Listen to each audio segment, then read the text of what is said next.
Alexandra Chando. Great to have you back. Great to be back. And you're looking amazing. Thank you. And there's a lot of fans of the show, fans of the Lion Game in this studio, and they all want to know if you get to nab any of the wardrobe. Because Sutton especially, I love her wardrobe. She has some killer wardrobe.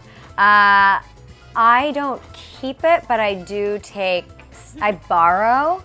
It's almost like my own Rent the Runway because I borrow from wardrobe, and then when I go back, yes, I'll return it, and then I'll get new stuff. So we're gonna give you sort of scenarios. Okay. That you may lie, you may have been in a situation in the past, whether or not it's okay to lie, just sort of your thoughts on lying. Great. You ready? Okay, you are in the middle of a really boring phone call. Have you ever used the bad reception, can't hear you excuse to get off? I've never done that, but I've definitely dropped calls. So you just all of a sudden, but like, how do you do the bad reception part of it? Because you sort of because my apartment now anyway drops calls where I am, so it makes sense. Yeah. So it just happens to drop the call at maybe an opportune time, and I may not call them back right away. Right. Okay, the holidays just passed. You get a terrible looking sweater, and the person who gave it to you wants to know if you wore it yet. Do you lie, or do you tell them you didn't dig it? I definitely would lie, because 9 times out of 10 it's from a family member, and like it's just not worth hurting their feelings. Especially if it's a bad sweater. If it's a sweater, whatever. Yes. You know. They obviously put the time and effort into picking it out, so you don't want to hurt their feelings.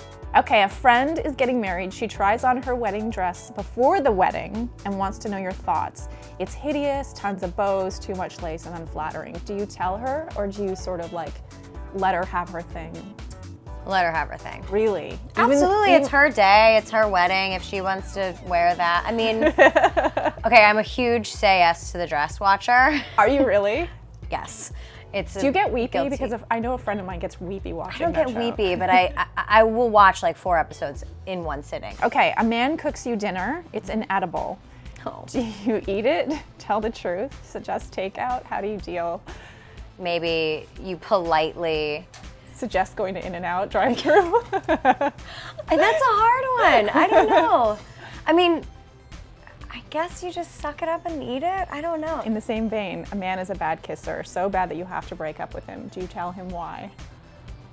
Because I feel like I would have to let him know for future women. Yeah, like, hey, I'm doing you a favor. Yes, and doing the women a favor. Yeah, I think you should tell him.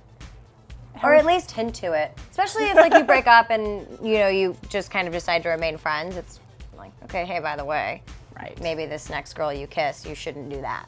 So last season of the show ended with a huge reveal. So what can you tease for us? What can you let us know? What I think is cool is you'll get to see the dynamic between Sutton and Rebecca, and kind of what goes on behind closed doors with them. Right. Which will be really good. And I like the fact that you see a vulnerable side of Sutton this season. Okay. There's also just other stuff, we kind of delve into Ethan and Dan and that whole situation. Their storyline is... He's not cute at all. God, both of them. This is such a shame. They're so awful. Aren't they terrible to look at and act bad. Opposite? So I know in the show, like I know there are some staffers at Young Hollywood that can't watch the show at night because there's so many sort of like things that sort of creep up on you and scares. Really? Are you easily scared? Yeah, I don't see scary movies. Really? Or anything. No. I'm afraid of my own shadow. Seriously, I will not, because I live alone and it's one of those things where you're like, right. I can't sleep then. And last but not least, I saw on your Twitter you quote Sex and the City a lot. Were you a huge fan? I was totally a huge fan. Well, I don't quote them, I retweet them. Right. Because what happens is I tend to not have anything interesting to say, especially when I'm not working. So I just find other people to retweet, and so that's what I've adopted the Sex and the City tweets. Thank you so much for coming in, and you. Congrats on another season of the show. Thank you, I appreciate it.